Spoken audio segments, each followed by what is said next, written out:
하나님 말씀은 사도행전 5장 17절로 32절, 신약성경 194쪽에 있습니다. 한 절씩 교독하겠습니다. 대제사장과 그와 함께 있는 사람, 즉 사두개인의 당파가 다 마음의 시기가 가득하여 일어나서 사도들을 잡아다가 옥에 가두었더니 주의 사자가 밤에 옥문을 열고 끌어내어 이르되, 가서 성전에 서서 이 생명의 말씀을 다 백성에게 말하라 하매, 그들이 듣고 새벽에 성전에 들어가서 가르치더니 대제사장들과 그와 함께 있는 사람들이 와서 공회와 이스라엘 족속의 원로들을 다 모으고 사람을 옥에 보내어 사도들을 잡아오라 하니, 부하들이 가서 옥에서 사도들을 보지 못하고 돌아와 이르되, 우리가 보니 옥은 든든하게 잠기고 지키는 사람들이 문에 서 있으되 문을 열고 본즉 그 안에는 한 사람도 없더이다 하니, 성전 맡은 자와 제사장들이 이 말을 듣고 의혹하여 이 일이 어찌 될까 하더니, 사람이 와서 알리되, 보소서 옥에 가두었던 사람들이 성전에 서서 백성을 가르치더이다 하니, 성전 맡은 자가 부하들과 같이 가서 그들을 잡아왔으나 강제로 못함은 백성들이 돌로 칠까 두려워함이더라. 그들을 끌어다가 공회 앞에 세우니 대제사장이 물어 이르되, 우리가 이 이름으로 사람을 가르치지 말라고 임금하였으되 너희가 너희 가르침을 예루살렘에 가득하게 하니 이 사람의 피를 우리에게로 돌리고자 함이로다. 베드로와 사도들이 대답하여 이르되, 사람보다 하나님께 순종하는 것이 마땅하니라. 너희가 나무에 달아 죽인 예수를 우리 조상의 하나님이 살리시고 이스라엘에게 회개함과 죄사함을 주시려고 그를 오른손으로 높이사 임금과 구주로 삼으셨느니라. 우리는 이 일의 증인이요 하나님이 자기에게 순종하는 사람들에게 주신 성령도 그러하니라 하더라. 아멘. 하나님 말씀 제목 다 같이 읽겠습니다. 하나님께 순종하는 것이 마땅하니라. 사도행전은 1장 8절 선교적인 땅끝까지 복음을 증가하라는 선교적인 명령을 따라서 예수 그리스도의 복음이 사도들과 성도들에 의해서 온 유대와 사마리아와 땅끝까지 전파되는 과정들을 이제 차근차근 소개하고 있습니다. 이 과정의 전개 과정 속에서 1장과 7장까지는 초대 교회였다. 우리가 초대 교회라고 불리는 예루살렘 교회가 어떻게 성장해 왔는지 이렇게 우리에게 보여주고 있는데, 예루살렘 초대 교회의 폭발적인 성장은 자연스럽게 이루어진 것이 아니었습니다. 외적인 시련과 내적인 시련을 이겨가면서 그 안에 성장이 이루어졌다는 것을 우리가 알 수 있습니다. 두 가지 시련이 있습니다. 먼저 외적인 시련은 우리가 알고 있는 예수님을 십자가에 못 박는데 주도적인 역할을 했던 사내들인 공회의 핍박이 있었습니다. 내적인 시련은 지난주에 살펴봤던 아나니아와 삽비라 사건 같은 교회가 성장할 때 이루어지는 교회의 거룩성을 파괴하는 그런 일들이 교회 가운데 있었는데, 그것들을 믿음으로 잘 극복함으로 교회가 이제 성숙해지고 포괄적인 성장을 이루었다는 것을 우리가 지금 보고 있습니다. 어려움을 극복하면서 교회가 성숙해진 걸 보는데, 많은 분들이 교회라고 생각하면 편안하고 문제가 없고 아무 어려움이 없는 것이라고 생각합니다. 그리고 이제 문제가 생기면 이 교회가 좀 문제가 있구나 하면서 교회를 떠나려고 하시는 분들도 종종 보게 되어지는데, 이 땅에 문제가 없는 교회는 없습니다. 다 문제가 있습니다. 오늘 초대교회도 폭발적인 부흥 속에서도 여러 가지 문제가 있었습니다. 중요한 것은 문제가 있느냐 없느냐 이게 중요한 게 아니라 문제를 대하는 자세가 중요한 것입니다. 문제가 닥쳤을 때 이곳이 아닌가벼 이렇게 생각하지 마시고, 문제가 생겼을 때 불편하다 이런 마음 당연히 생길 수 있겠죠. 하지만 그 속에서 성도님들이 이 문제 앞에서 어떻게 우리가 해결하고 이 문제를 돌파할 것인가 한 마음과 한 뜻이 되어서 기도하면서 나아간다면 아마 교회는 폭발적으로 성장할 뿐만 아니라 성숙해질 거라고 생각합니다. 저희 교회도 이제 세워지는 과정 속에 있는데 여러 가지 문제들이 있었죠. 제가 생각할 때 여러 가지 이제 문제들이 있는데, 그걸 그냥 우리가 넘어가지 않고 기도하는 가운데 하나님께 맡겼더니 인간적인 방법으로 해결하지 않았더니 하나님이 차근차근 이렇게 성장을 이루어가게 하시는 것을 제가 보고 있습니다. 교회뿐만이겠습니까? 여러분의 조그만 가정, 인생도 마찬가지입니다. 갈등을 회피하려고 하지 마시고 갈등 속에서 하나님을 바라봄으로 이겨내시기를 예수님의 이름으로 간절히 축원합니다. 사내들인 공회는 사도들을 풀어주면서 다시는 예수 이름으로 이 복음을 증가하지 말라고 엄포했거든요. 가만히 놔두지 않겠다고 증가하지 말라고 엄포했는데 사도들이 그 말을 들었겠습니까? 안 듣죠. 하나님 말씀을 따라서 복음을 계속 증거했습니다. 그 이야기가 이제 오늘 사도행전 오늘 본문에는 있지 않았지만은 5장 12절로 16절 말씀이 자세하게 기록되어 있는데 읽어보겠습니다. 사도들의 소문을 통하여 민간의 표적과 기사가 많이 일어나매 믿는 사람이 다 마음을 같이하여 솔로몬 행각에 모이고, 솔로몬 행각에 모이지 말라고 했는데 또 모였죠. 그죠? 다시 모이기 시작했습니다. 13절, 그 나머지는 감히 그들과 상종하는 사람이 없으나 백성이 칭송하더라. 복음을 듣고 백성이 이제 사도들을 칭송하고 이런 일들이 일어났다는 것입니다. 14절, 믿고 주께로 나오는 자가 더 많으니 남녀의 큰 무리더라. 이런 핍박과 시련 속에서도 믿는 사람들이 많아졌다는 것을 성경은 이렇게 기록하고 있습니다. 15절, 심지어 병든 사람을 메고 거리에 나가 침대와 요위에 누이고 베드로가 지날 때 꼭 그의 그림자라도 누구에게 덮일까 바라고. 이런 놀라운 일이 일어났습니다. 기적이 일어나고 베드로의 그림자라도 덮일까, 이런 간절함이 그들 가운데 있었다는 것입니다. 16절, 예루살렘 부근에 수많은 사람들도 모여 병든 사람과 더러운 귀신에게 괴로움을 받는 사람을 데리고 와서 다 나음을 얻으니라. 너무 놀라운 일이 아니겠습니까? 복음을 증가하지 말라는 것에 굴복하지 않고 예수 그리스도의 복음이 진리니까, 예수 그리스도 복음을 증가해 영혼이 살아나니까, 그 확신이 있었던 이 사도들과 제자들은 확신 있게 부끄러워하지 않고 두려워하지 않고 복음을 증거했다는 것입니다. 솔로몬 행각에 모이면 또 핍박을 받을 거 알았지만 그렇게 하지 않고, 관여하지 않고 그냥 그렇게 나아갔다는 것입니다. 이 역사가 얼마나 컸던지 오늘 본문 보니까 놀라운 기적이 일어났죠. 그리고 베드로의 그림자라도 조금 이렇게 비추기를, 이렇게 원했던 사건이 일어났습니다. 오늘날에는 기적이 있겠습니까? 없겠습니까? 기적이 있죠. 복음이 증거되는 곳에 당연히 기적이 있습니다. 기적이 있다는 것은 하나님의 전능하신 손길이 임하고 있다는 뜻이기도 하시죠. 하나님이 왜 복음을 전할 때 기적을 나타나게 하실까요? 몇 가지 이유가 있는데, 첫 번째는 사도들이 전하는 복음이 진짜다, 이것을 보여주기 위해서, 사도들에게 하나님의 권능과 권위가 있다는 것을 깨닫게 하기 위해서 하나님께서 기적을 보여주시는 것입니다. 기적은 하나님의 약속입니다. 요한복음 14장 12절 읽겠습니다.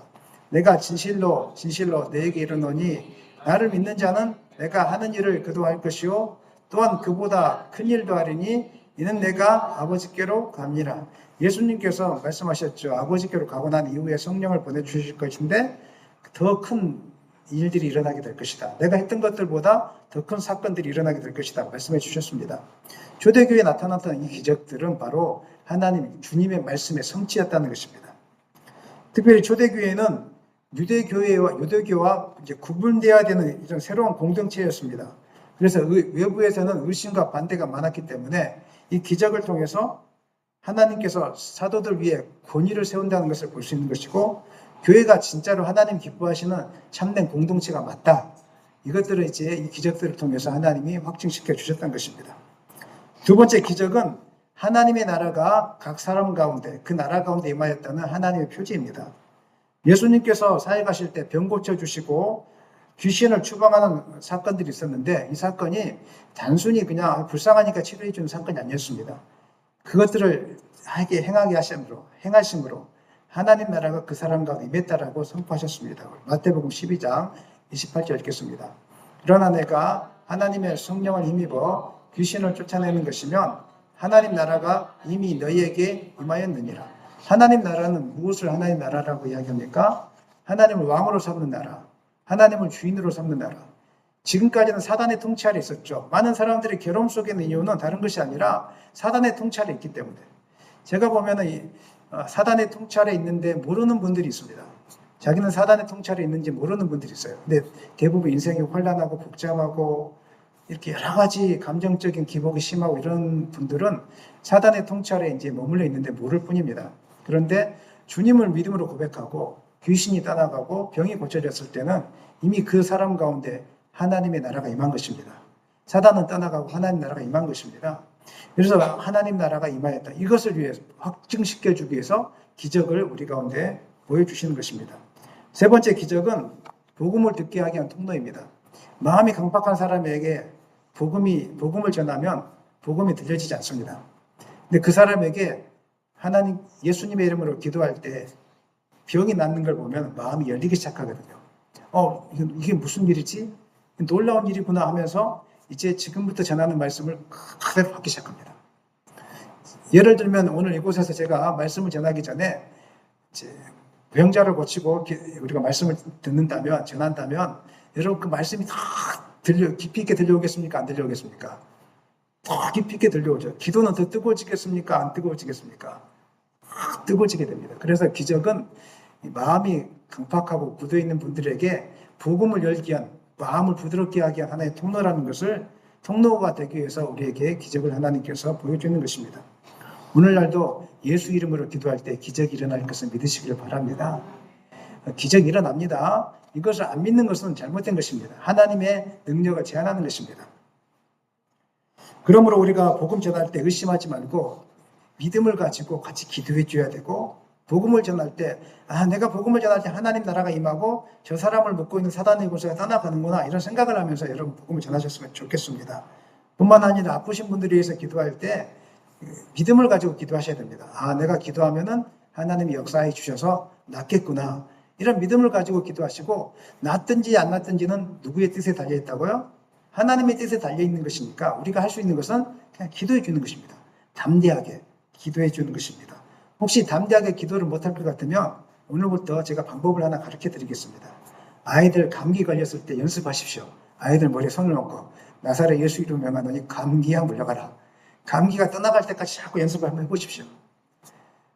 연습 안 해보면 부끄러워서 못합니다. 연습을 해서 아이가 감기가 낫는 거라도 봐야 우리가 뜨겁게 기도할 수 있는 것입니다. 저도 그렇게 시작했습니다. 그냥 연습을 집에서 된다 이렇게 하고 자꾸 하다 보니까 어느 날 진짜로 눈앞에서 되어지는 것을 보게 되었다는 것입니다. 기적을 대할 때 주의해야 될 것은 두 가지인데, 첫 번째는 기적을 터부시해서도 안 되고, 두 번째는 너무 기적을 의존해서도 안 되는 것입니다. 마치 기적을 베푸면 그곳에 하나님의 성령이 임하는 것처럼, 놀라운 것은 사탄도 기적을 베푼다는 것입니다. 그렇기 때문에 우리가 분별을 잘 해야 되는 것입니다.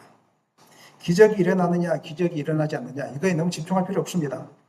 하나님의 뜻에 따라서 기적이 일어나는 것이지, 내가 나의 힘과 나의 능력을 가지고 의지적으로 기적을 베풀겠다, 이것도 잘못된 것입니다. 예전에 그 은사를 가지신 분들이 자기가 기도하면 다 낫는다 그러고, 자기가 기도하면 뭐든지 다 된다 그러고, 이거 잘못된 것입니다. 자기가 기도해서 낫는 것이 아닙니다. 하나님께서 낫게 해주시는 것입니다. 그리고 하나님의 뜻 가운데서 낫게 되는 것이지 자기가 기도해서 낫는 것이 아닙니다. 자기가 기도해서 낫는다는 교만한 마음이 있다면 그것은 하나님의 뜻이 아니라 사탄에 의해서 나는 것일 수도 있습니다. 그래서 우리가 이것들을 잘 분별하셔야 되고, 혹시 이제 우리가 신앙생활을 하다가 어떤 목사님은 기도하니까 능력이 있더라, 그분이 진짜다, 이렇게 평가하지 않았으면 좋겠습니다. 가장 중요한 것은 저분이 진짜냐 가짜냐 무엇으로 구분할 수 있겠습니까? 하나님의 말씀을 제대로 선포하느냐 선포하지 않느냐를 보시면 됩니다. 성경 말씀을 읽어놓고 자꾸 이상한 이야기만 하고 성경 말씀과 관련 없는 이야기를 한다, 이건 가짜죠. 아무리 능력이 나타나도. 그리고 이제 기적을 행하고 말씀을 전했는데 헌금을 막 요구하고, 이거 진짜입니까 가짜입니까? 둘 중에 하나만 대답하십시오. 진짜입니까 가짜입니까? 가짜죠. 또 그 다음에 이제 자기를 의지하게 만든다거나 사람을 의지하게 만드는 거, 사람을 높이게 만드는 거, 자기 교회를 이렇게 의지하게 만드는 거, 이런 것들이 다 잘못된 것이라는 것입니다. 진짜 기적의 역사 뒤에는 누구만을 바라보게 하겠습니까? 예수님만을 바라보게 하고 하나님만을 바라보게 합니다. 그리고 기적을 베푸고 난 다음에는 한 번 일도 없었던 듯이 그냥 조용히 기도하러 사라집니다. 예수님이 그렇게 다 보여주셨어요. 예수님은 기도하고 난 다음에 사람들이 몰려드니까 숨었습니다. 오히려 그냥 왕사 몰려가니까 산에 올라가서 기도했습니다. 베드로도 마찬가지지 않습니까? 나를 주목하지 말라고. 내가 이렇게 한 것이 아니라고. 하나님이 한 것이라고. 바울도 마찬가지였습니다. 가는 곳마다 바울에게 막 그 신처럼 생기니까 그렇게 하지 말라고. 예수의 이름을 한 것이라고. 예수를 바라보라고. 이런 말씀을 드리는 이유는 요즘 너무 혼란스러운 시대에 살고 있습니다. 거짓 선지자들도 많이 등장해 있고, 조금 은사가 있으면 마치 자기가 하나님의 사람인 것처럼 이렇게 하시는 분들이 있어서 우리를 미혹하고 있는데, 여러분들이 이 혼란스러운 시대에 기적은 있지만 기적을 의지하지 마시고 하나님 말씀 배우기를 힘쓰시길 바랍니다. 그리고 하나님 말씀이 제대로 선포되고 있는지, 또 그 말씀이 예수님을 향하고 있는지, 그 말씀을 선포하는 저분이 우리의 시선을 예수님께로 돌리고 있는지를 볼 수 있다면 저분이 하나님께 쓰임받는 분인지 아닌지를 우리가 평가가 가능하게 될 것입니다. 기적을 베풀 때 바른 판단을 가지고 오직 예수님께 집중한 여러분 되시기를 예수님의 이름으로 간절히 축원합니다. 이렇게 놀라운 은혜가 있었지만은 이 은혜가 큰 곳에 핍박도 심한 법입니다. 여러분들 은혜를 많이 받고 나면 핍박이 많이 찾아옵니다. 그건 당연한 것입니다. 은혜가 있는 곳에 사단의 역사가 있기 때문에 그런 것입니다. 오늘 본문에 보니까 너무 놀라운 은혜가 있었는데 바로 시련이 찾아왔습니다. 17절부터 21절까지는 대제사장들과 사두개인들이 사도들을 다시 체포해서 감옥에 가둡니다. 그런데 그 밤중에 천사가 나타나서 옥문을 열고 사도들을 풀어줍니다.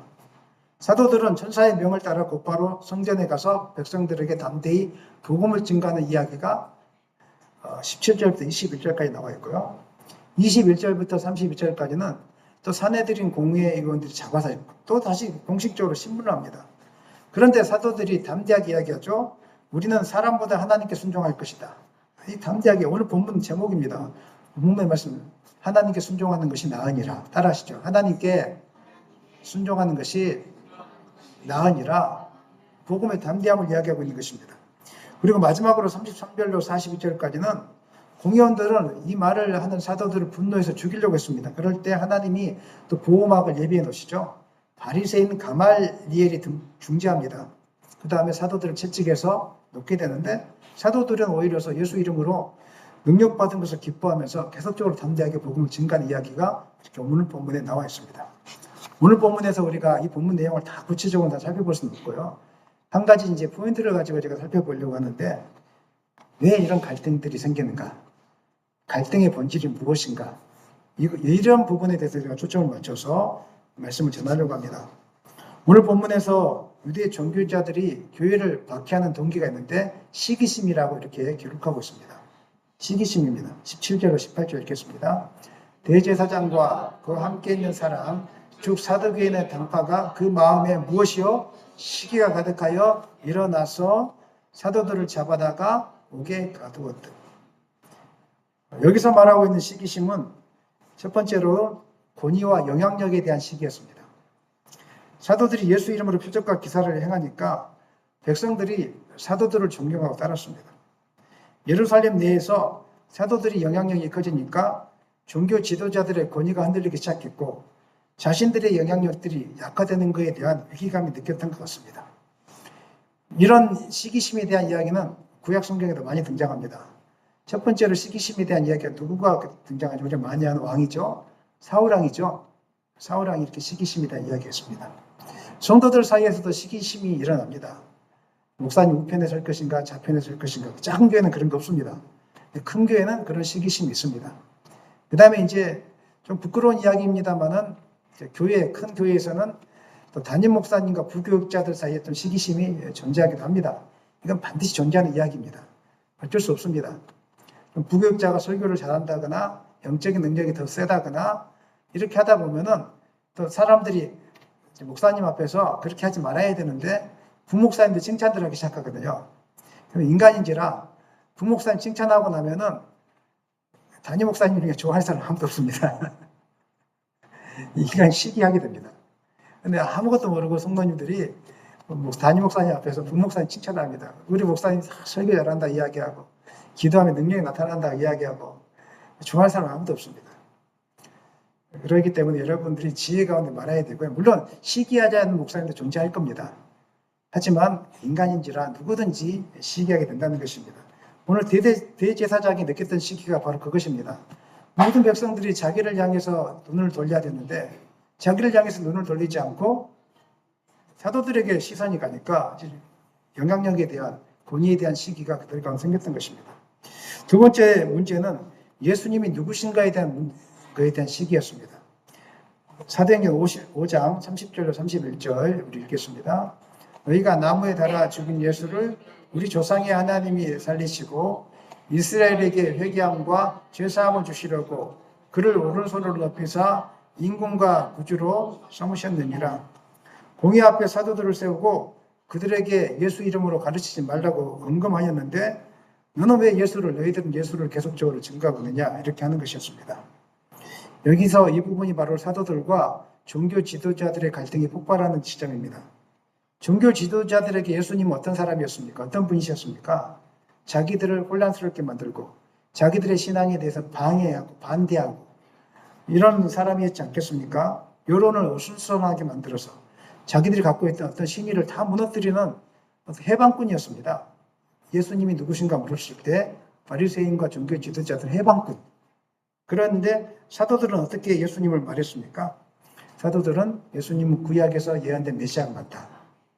하나님께서 살리시고 임금과 구주로 삼으셨다. 이렇게 선포했습니다. 예수님이 누구신가에 대한 이 갈등 때문에 기폭제가 되어서 갈등이 심하게 폭발했던 것입니다. 세 번째로 사내들인 종교 지도자들은 자칫하면 자기들이 메시아를 무고히 죽였다는 말을 백성들로부터 듣게 될 것에 대한 두려움이 있었습니다. 만약에 예수를 인정하게 되면 백성들이 우리를 가만히 내버려두지 않을 텐데 이런 두려움이 있었다는 것입니다. 28절 말씀 읽겠습니다. 이르되 우리가 이 이름으로 사람을 가르치지 말라고 언금하였을 때 너희가 너희 가르침을 예루살렘에 가득하게 하니 이 사람의 뼈를 우리에게로 돌리고자 함이로다. 너 가르치지 말라고 했잖아. 왜냐하면 그 가르침의 핵심이 바리새인들이 종교 지도자들이 유대의 종교 지도자들이 예수를 십자가에 못 박겠다는 가르침이에요. 베드로의 설교가 다 그랬어요. 너희가 이 예수를 십자가에 못 박겠느니라. 베드로의 설교가 그렇게 기록되어 있잖아요. 그 이 이야기를 하니까 이 사람들이 아니 우리가 예수를 죽였다고 이 피를 우리에게 돌리고자 하네. 이게 아주 황당한 일. 잘못하면 우리가 모든 것을 뒤집어 쓰게 됐다. 사람들은 누구든지 죄를 회피하고 싶잖아요. 죄책을. 이런 일들이 이 가운데 있었다는 것입니다. 사도들은 복음을 전하면서 예수님을 죽였다고 이야기하니까 사내들인 공회원들이 받아들이지 못했던 것입니다. 오늘날에도 우리가 복음을 전할 때 이 세 가지 시기하는 것과 아니면 예수님이 누구신가에 대한 질문들과 아니면 또 죄책에 대한 여러 가지 문제들로 인해서 갈등들, 복음을 전할 때 만만치가 않습니다. 오늘날도 이런 핍박과 갈등들을 겪게 되어집니다. 물론 사도행전에서 사도들이 당했던 핍박과 갈등을 우리는 겪지 않습니다. 대한민국 땅에서는 적어도 그런 갈등이 일어나지 않습니다. 하지만 전 세계적으로 보면 아프리카 땅이나 중동 지방에서는 여전히 예수를 증거할 때 이런 갈등들이 있고 잡혀가 죽는 일들이 지금도 존재하고 있습니다. 그 이슬람이 증거되는 땅 이런 곳에는 지금도 갈등들이 너무 심하게 일어나고 있습니다.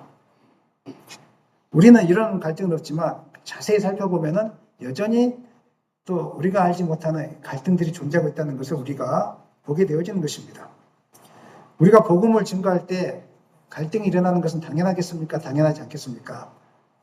당연한 것입니다. 왜냐하면 예수님도 그 이야기를 하셨거든요.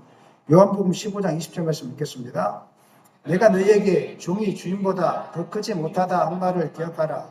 사람들이 나를 박해하였은즉 너희도 박해할 것이요 내 말을 지켰은즉 너희 말도 지킬 것이라.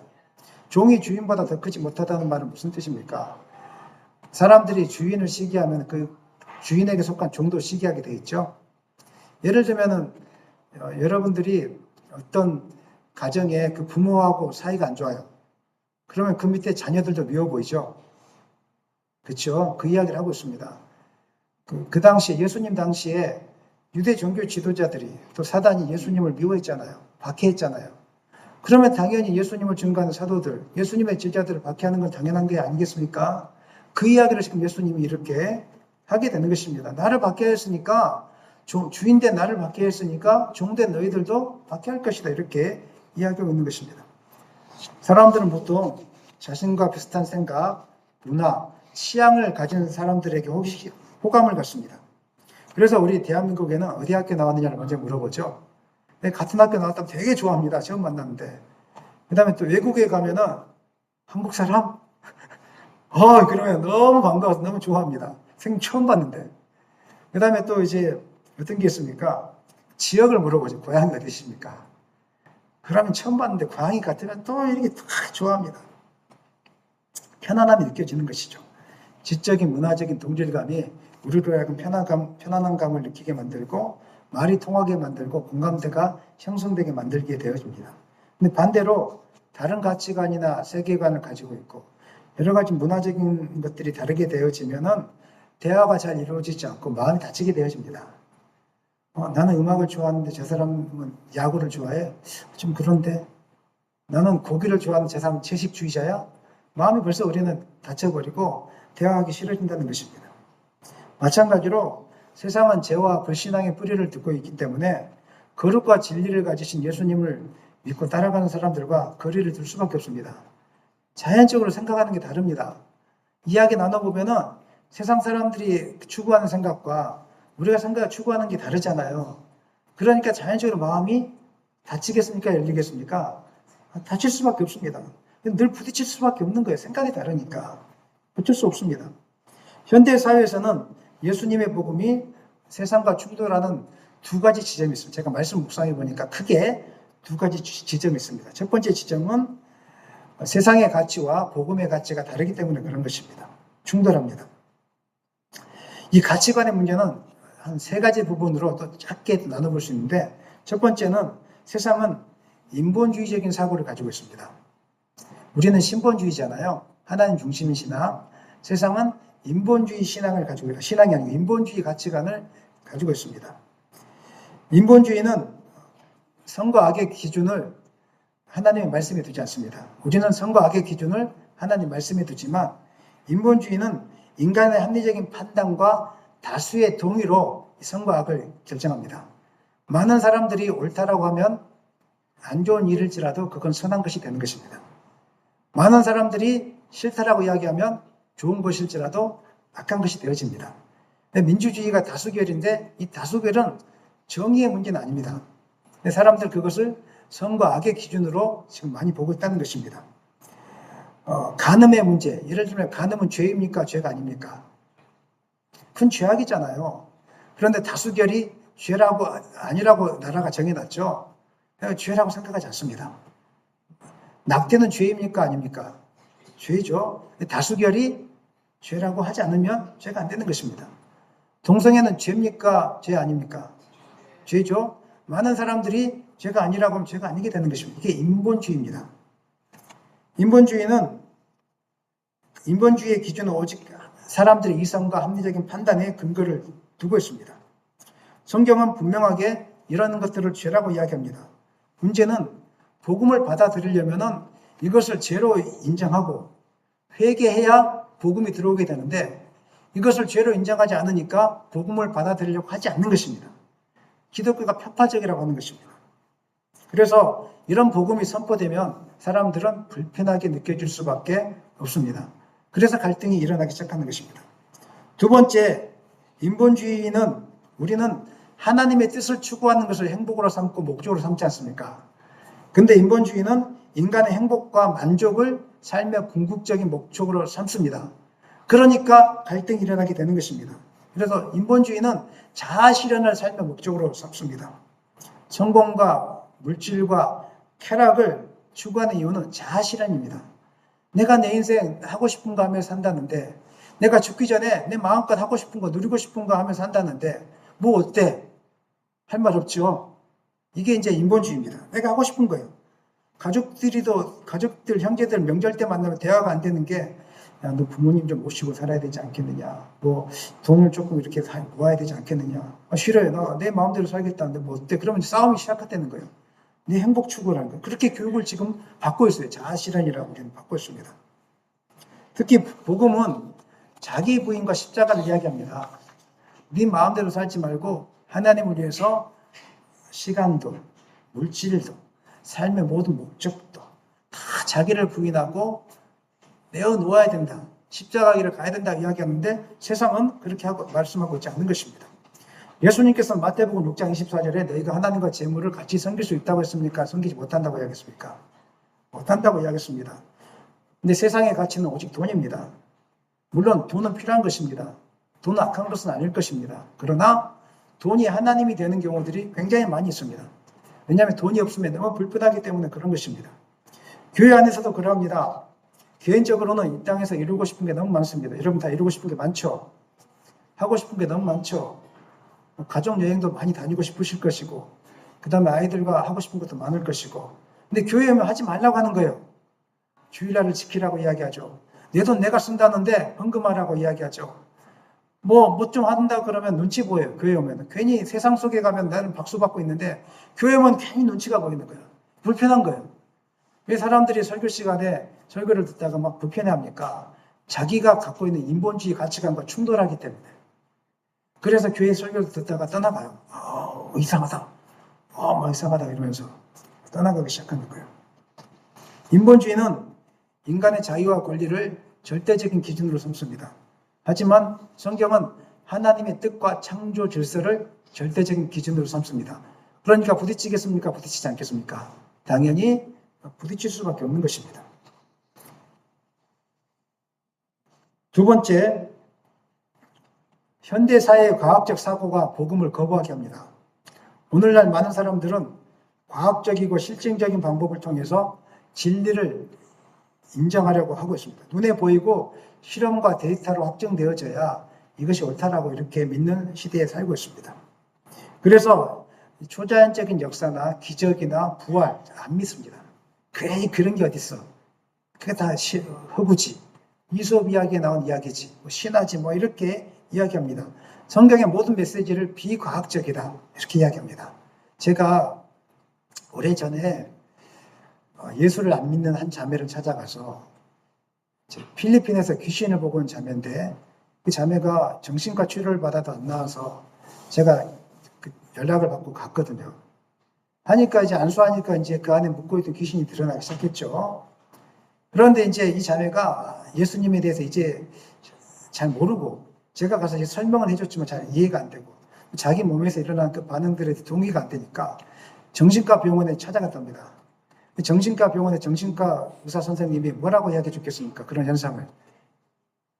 뭐라고 이야기해 줬냐면 과학적으로 이야기해 줬어요. 목사님이 너에게 체면 건 거다. 너무 과학적이죠? 목사님이 너에게 체면 건 거다. 이렇게 이야기해 준 거예요. 그래 다음부터 더 기도 받아야 되는데 저를 멀리했습니다. 저는 애쓰고 가서 찾아가서 그 영혼 한 명 살리려고 그 귀신에게 묶여진 영혼 풀어주게 하려고 그렇게 갔는데 더 이상 문을 열지 않고 체면 건 거다고 하니까 제가 할 말이 없었습니다. 세상 사람들은 그렇게 믿는다, 그렇게 안다는 것입니다. 과학적으로 자기가 경험적으로 인정되지 않는 것은 믿으려고 하지 않는 것입니다. 죽은 사람이 어떻게 살아날 수 있느냐? 그런 말 하지 말라는 것입니다.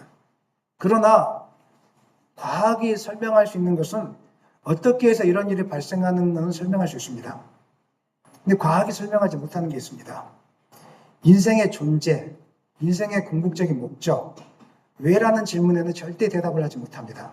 자, 예를 들어 보겠습니다. 여러분, 왜 남자와 여자로 태어났을까요? 과학이 설명할 수 있습니까? 왜 우리 마음이 아플까요? 과학이 설명이 가능합니까? 왜 우리는 이 땅에 태어나서 이렇게 살아가야 되는 걸까요? 과학이 설명할 수 있습니까? 과학은 설명하지 못합니다. 오직 성경만이 설명합니다.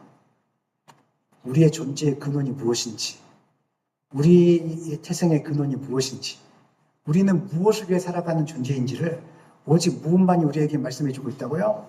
성경만이 우리에게 분명하게 말씀해주고 있습니다. 과학은 그것을 말하고 있지 않습니다. 그러니까 늘 이 세상 사람들에게 성경을 이야기하면 부딪히는 것입니다. 세 번째, 세계화 시대를 살면서 사람들은 다양한 종교와 문화에 지금 노출되어 있습니다. 그러다 보니까 절대 진리는 존재하지 않습니다. 상대 진리만 존재합니다. 이것도 맞고 저것도 맞다는 것입니다. 근데 기독교는 절대 진리만 이야기합니다.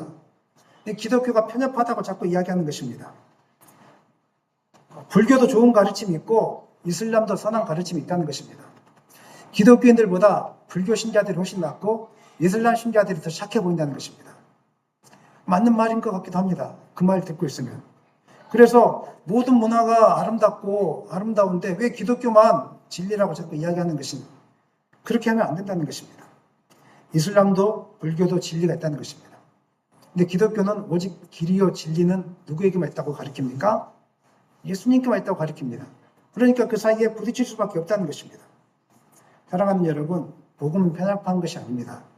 복음은 한 단순한 종교의 가르침이 아니라 하나님이 세상을 구원하기 위해서 이루신 역사적인 사건인 것을 여러분 기억하시길 바랍니다. 실존하는 하나님의 사건이 성경이고 복음이고 구원이라는 이 사실을 여러분 기억하시길 바랍니다.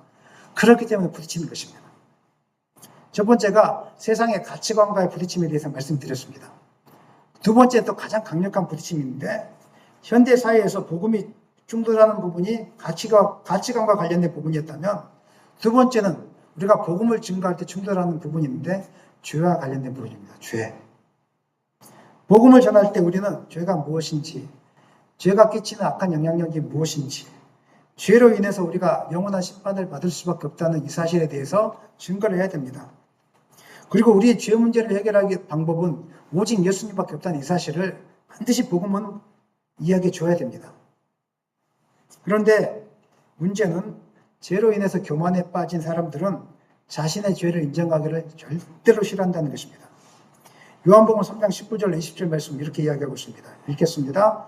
그 정죄는 이것이니 곧 빛이 세상에 왔을 때 사람들이 자기 행위가 악함으로 빛보다 어두움을 더 사랑한 것이니라.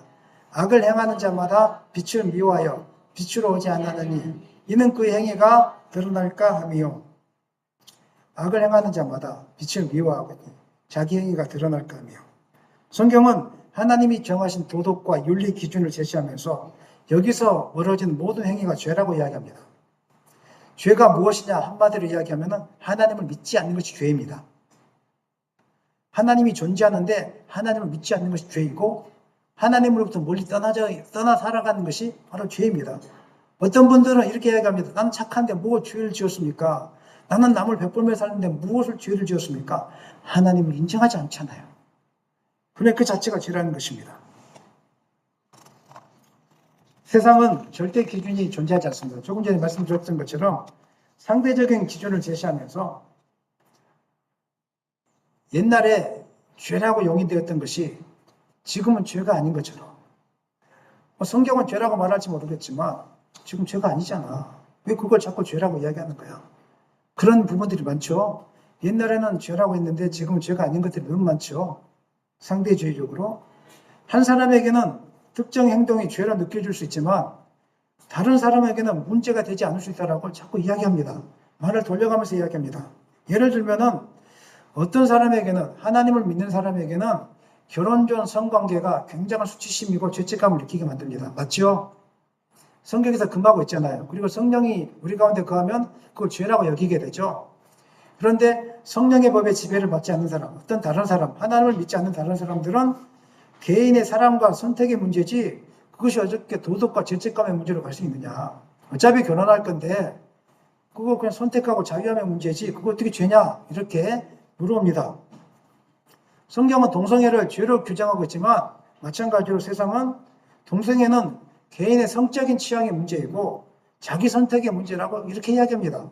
그러니까 우리도 지금 어릴 때부터 그렇게 교육을 받아온 학교에서 우리 애를 그렇게 받고 있거든요. 개인 취향의 문제다. 너무 넓게 좋아 보이지 않습니까? 어떻게 이야기하면 남자가 남자친구를 사귀는 게 죄냐? 여자가 여자친구를 사귀는 게 죄냐? 이런 식으로 접근해 옵니다. 그래서 말을 못하는 것입니다. 그리고 어떤 사람들은 작은 거짓말이나 부당한 수익을 얻는 것에 대해서 굉장히 부담감을 느낍니다. 죄라고 생각합니다. 그런데 다른 사람들은 상황에 따라서 거짓말을 필요하다고 이야기하고요. 경쟁사에서 살아남기 위해서는 그렇게 거짓말을 해야 되고 남을 속여야 된다는 것입니다. 정직하게 사업하면은 돈을 못 번다는 것입니다. 그래서 속여야 되는 것이고 국물에 물을 많이 타야 되고 중국산 아주 싼 거, 약탄 거 가져와서 팔아야 되고 아니, 그 사람들 건강은 어떻게 하면, 건강 중요한 게 아니고 모른다고. 어차피 한번 먹을 건데, 나만 부자만 되면 된다고 이렇게 하면서 살아가고 있습니다. 많은 사람들이. 그래서 사기꾼들이 너무너무 넘쳐나는 세상이 지금 이 세상입니다. 그 야채 마켓, 그 있잖아요. 제가 구체적으로. 야채 마켓이나, 무슨 나라, 이런데 사기꾼들이 득실득실 거린다고 이렇게 이야기하고 있습니다. 그리고 사기를 해도 전혀 양심의 가책이 없습니다. 현대인들에게 죄의 판단 기준은 개인마다 다를 수 있기 때문에 성경에서 말하고 있는 절대적인 죄의 판단 기준은 받아들이지 않습니다. 복음은 자꾸 절대적인 죄를 이야기하고 절대적인 기준을 이야기하니까 상대적인 기준을 가지고 있는 사람들이 이 복음이 불편하겠습니까? 불편하지 않겠습니까? 불편해요. 너무 불편한 거예요. 그러니까 말을 하면 싸우는 거예요. 왜 그렇게 살아야 돼? 이렇게 싸우는 거예요. 말씀 마무리하겠습니다. 그렇기 때문에 이런 시대를 우리가 살고 있기 때문에 사도들이 겪었던 그런 핍박은 존재하지 않는다고 할지라도 우리가 복음을 전할 때 갈등을 겪을 수밖에 없습니다. 갈등을 겪는 것은 당연한 것입니다. 이런 상황이 발생할 때마다 여러분 너무 당황하지 않았으면 좋겠습니다. 우리는 그럼에도 불구하고 예수 그리스도가 진리이기 때문에 욕을 하든지 말든지 예수 그리스도를 증거해야 될 줄을 믿습니다. 왜 그렇습니까? 그렇게 해서라도 그 영혼이 살아나야 되니까.